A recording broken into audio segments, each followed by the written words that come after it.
Amherst breeds can be considered egg layers. They're a larger, easy to keep, long lifespan bird. And then the last would be, if we're putting them in 3 categories, would be exhibition poultry. So those would be more like the show birds, the fancier birds, and I suppose those could also be used for egg laying, but those would primarily be used for show purposes and maybe as pet animals. Okay. When we visited last Friday, am I correct in remembering you discouraged us from allowing meat chickens within our city? That'd be my general feeling. I live on a huge lot, so even on the lot that I live on, they're harder to keep. They're messier. They definitely have a lot more waste. Whereas we were talking last Friday, and the laying birds tend to be rather tidy. They preen and clean themselves very well as long as people help to clean up after them. The meat birds, being genetically engineered and engineered to grow in 8 weeks and finish out in 8 weeks, they're just not as capable of taking care of themselves. So that would be my thoughts. Yeah, just probably steer away from those. So to maybe eliminate some of the complaints about odor issues, because in general, the production birds are quite tidy. Production birds are egg birds? I'm For sorry, us the meat birds, the broilers, the Cornish crosses. Okay. All right. Thank you. I've gotten emails about people concerned about predators. Quite specifically, these people are concerned that chickens invite predators, increase predator population in an area. What would you say? So does feeding the birds out back. I guess, sure, with poor management, that is definitely a possibility. If you are overfeeding, if the feed is outside of their, the area where they're fed, if predators can get into where your feed is stored, certainly that could be a problem. I'll have her tell you a story about a predator issue she had this summer and kind of how easy it is to control them. I don't think that predators specifically come for the chickens. I think the predators that I would worry about if I lived here would be probably possum and raccoons. I don't think you will have an increase of any other beings like coyotes or anything else because of it, or stray dogs. I think that it would generally be raccoons and possums, and they are an absolute nuisance. But they're predators of opportunity, and if you leave your trash can open, they're going to come back nightly and go to your trash can and make a mess of it. So I think with proper care, they'll be no bigger issue than they are now.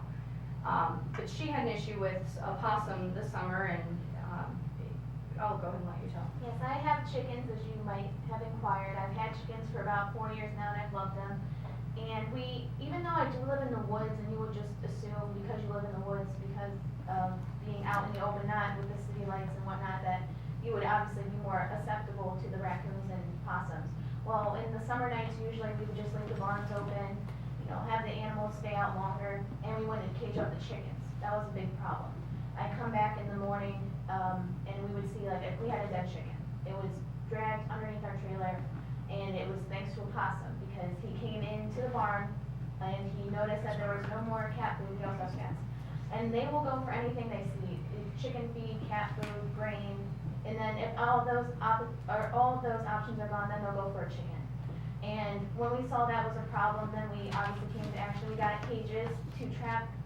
We had raccoon first, so we got a raccoon, and we just put it away. We closed our barn doors early before dusk, and we put our chickens up. And I haven't had a problem. This was around August, September, and now it's February. I haven't seen them, or March now. I haven't seen them come back. I still have most of my chickens, even though I got a couple of mine.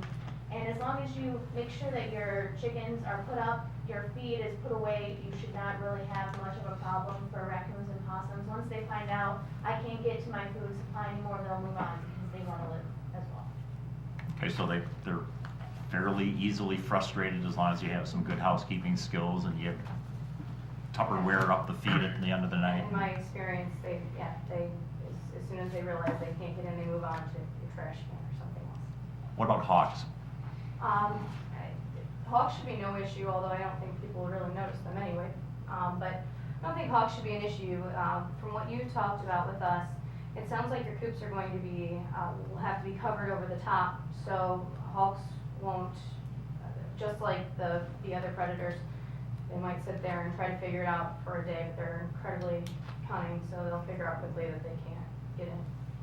Okay, and these are animals that are just looking to survive. If they can't, or they're easily frustrated, they'll just move along. Yeah. Okie dokie. Disease.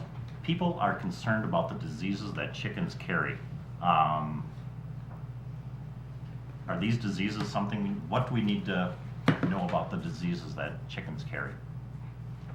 Well, I ran this past, today I had a visitor at the school. He's a professor of animal sciences, and I just wanted him to kind of collaborate what I said last week when we were having a conversation. And really the main diseases, the bird flu is not really an issue unless we're talking about China or in Africa. And the one case that was here happens to have a connection with overseas, so I think that can be easily rationalized, or not here, in Canada. So I think that can be easily rationalized. The sort of diseases that are really communicable between chickens and humans would be like coccidiosis, E. coli, and salmonella. All those things are very naturally occurring. You're as equally likely to get coccidiosis from a child or from a dog or a cat as you are from a chicken, perhaps even less likely. Especially if these chickens are just remaining on your lot. I think the possibility of getting any sort of disease from chickens is pretty slim. As they were saying, as her being the chairman of the fowl department at the fair, the pig department works closely with our health department because there's so many communicable diseases between pigs and humans. In the years that she's been there, she's not yet had to talk to the health department, had to come up with a health plan for visiting public going in and being in the chicken barn. So I think that's pretty compelling that it's a pretty low risk. Our systems are so different, and that's again what Dr. Danny Linden said, our systems being so different, with good care, good hand washing, just like you would handle your dogs and cats, the chances of passing disease are pretty low. I think the discussion came up about parasites, and chickens, if they get parasites, chickens are as likely to get parasites as your dog or cat. They would still need a dewormer just like dogs and cats would. And it's not like chickens bring the parasites in.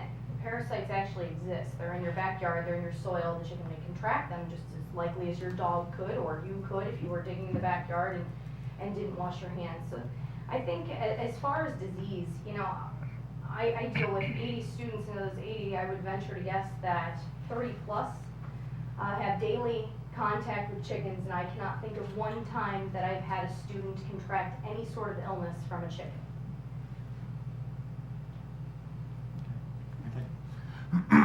Okie dokie. And thank you, by the way. So when the waste of the chicken, how do you recommend disposing of it?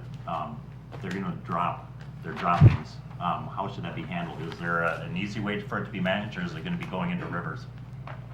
Well, I think just the same as having a dog coop out back or a dog run out back.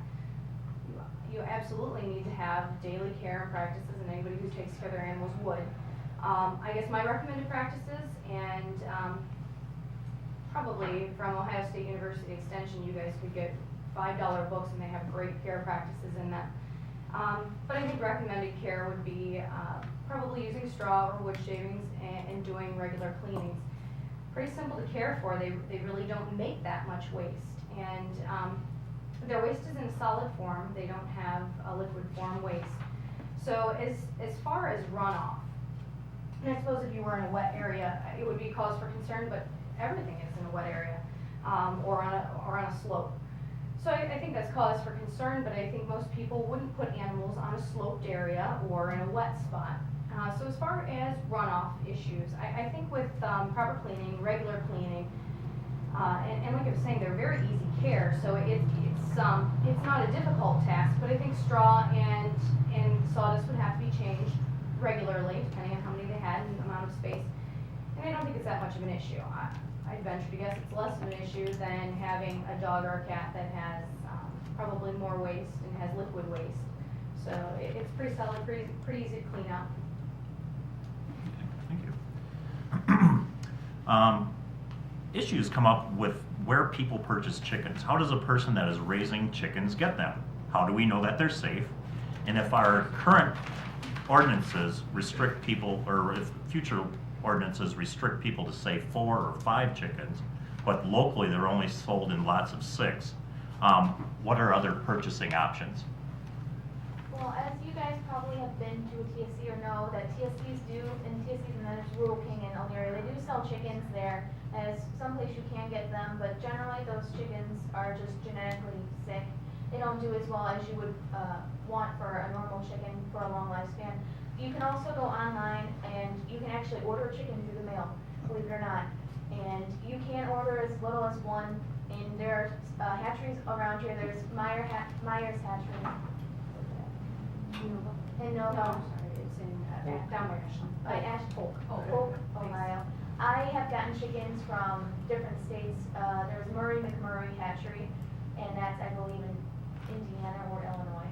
And what they'll do is they put how many chickens you order. Usually I've gotten laying and broilers in the mail, so I've had about 10 chickens in a box. And what they'll do is they put holes in the box and they put like a heating pad if it's especially winter. And then they add extra few chickens in case one dies, in the mail. And the UPS man will just bring it to your door, and then you have chickens in a little bedded box, and then you move them into your already made pen, which you should have a heat lamp because they are just a couple days old at the most. And it's really easy to get them. If you do, you will have to pay more just for getting a small batch, but it is possible just to get 2 or 3 chickens at a time. Just to clarify a little bit what she said, they're not actually, the ones at TSC, not to discount TSC, it's not necessarily that they're sick. The health of them is not as closely regulated as the ones coming in from these hatcheries. By the way, if you order from a hatchery, you get a hatchery certificate that, and they do at TSC as well. They'll come with a hatchery certificate that says that they are pullorum-free, which isn't really an issue so much for humans as it is for other birds and wild birds. So they'll be pullorum-free, they'll be disease-free, they'll be salmonella tested or swabbed, and it'll come with a hatchery certificate certifying that they're healthy. And I think as far as having animals in the backyard, your dogs probably didn't come with that, or your cats didn't come with that. So you do have a certification of health when you get those. She was saying that you can buy through the mail, you can buy smaller amounts, and the nice thing about buying through the mail is you can guarantee the gender of the birds, and I think that's something else that we're probably going to talk about. Yeah, one of the questions was, and my understanding was, you can't tell what type of chicken you're getting when you purchase it. And that was a concern because what if you buy 6 chicks and 3 are roosters, which we probably won't allow within city limits, but that's not necessarily the case? Yeah, you can, if you order through these mail catalogs, they will be sexed if you pay for that. You can get straight run, which would be males and females mixed in, but you can buy sexed so that they are all pullets or will become hens. So you can guarantee that, and that's usually not an issue. How much is a chicken? It really depends on what you're buying. It If could be they're as, sexed, it's a lot more. it could be as cheap as less than $1. It could be into the student that you met on Friday into the hundreds. Oh my gosh, okay. Well, Okay. All right. What was the name? A certificate of what? Hatchery? A hatchery certificate. And what is that? It certifies the health of the bird.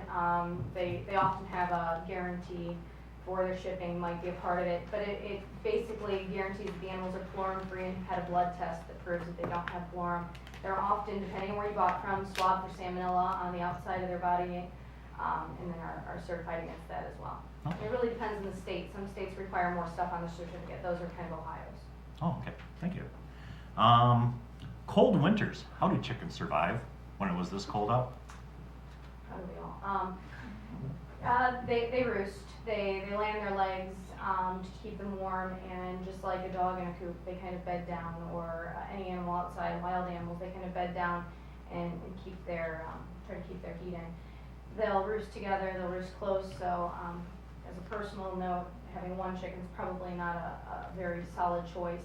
But they'll group together to stay warm. I think it's our job as people who would be ultimately taking care of them to make sure they're bedded deep enough that they'll be cared for, because just like any other animal, they'd be susceptible to the cold. But they're pretty hardy. So we don't need to run electricity, say you have a coop, you don't have to run electricity to it? No, but it's imperative to have deep bedding. Okay, thank you. Concerned with chickens, and once they stop producing their eggs, a person is concerned that they'll be released into the wild, which will increase predator population. And then people will need to, or locally will have to create some kind of an animal rescue. What do people typically do with chickens once they're done producing eggs? What my students do with them is probably dispose of the birds. But I guess it really depends on the individual. I don't know too many people that just let them go. These are domestic animals. They are not meant to be let go. They don't become feral and just fly in a tree and become a bird. So, when they're let go, I agree they'll be susceptible to predators, but they wouldn't last long. I don't think that you would have a wild flock of chickens taking over the town. I think they would be quickly picked off by predators, and they really wouldn't be much of a nuisance. But again, these weren't made for living in the wild, so they'd have to rely on their ability to find water and food. So I think their lifespan when released probably wouldn't be that good. There's plenty of ways for people to handle the birds after their useful time is up. And again, if you got the Ohio State University extension booklet on that, there's some suggested methods for how to dispose of birds. I suppose some people, if they're keeping them as pets, probably wouldn't have much issue with that, with them staying around just as a pet. And it's not like these birds stop laying eggs and then they live for another 20 years. Really, these birds are going to have several useful years of laying eggs, and it's probably going to be their lifespan. After that, they probably won't live much longer. So I don't think there's going to be all these geriatric birds around that need someone to care for them. It's kind of bottom line. And again, if they were let free, I just don't think that they would last long. So I don't think it's much of an issue. I can't imagine anyone would be in favor of allowing slaughtering of their own chickens. What would you recommend? What can people do with their chicken to dispose of it when it comes time? So people are, I personally, these are laying birds, so as far as birds for meat, I don't use them personally. I know some people do. There are plenty of places that process these. There's a gentleman on Baumhart Road who processes. There's numerous state inspected places within an hour of here that can process birds, and it's a couple dollars a bird. Birds can be treated exactly the same as your dog and cat, and can go to the vet to be euthanized if that was the route that you wanted to take, but they can be euthanized just the same. I guess on a personal note, as far as slaughter, and I'll let her talk about it too, I don't think that it's something that should take place in city limits. I think if you're going to do the urban agriculture and you have a couple birds in the backyard for some egg production, I think you step over a different line when you have a meat processing facility in your backyard. And I have no idea what your laws are for processing wild game or something, but I think it's tantamount to processing a deer in the backyard. I don't think it's neighbor friendly. Whereas I don't think the birds are, in my opinion, offensive, but I think that part of raising birds would be. And the actual slaughtering of a chicken where you would actually do it as a butcher sort of would is just not needed within a city. It's gruesome and no one needs to see that. I mean, it's not needed. It's easy just to go down the road to find a slaughterer or go to your vet or just let the chicken die of its own age. They don't live very long. I mean,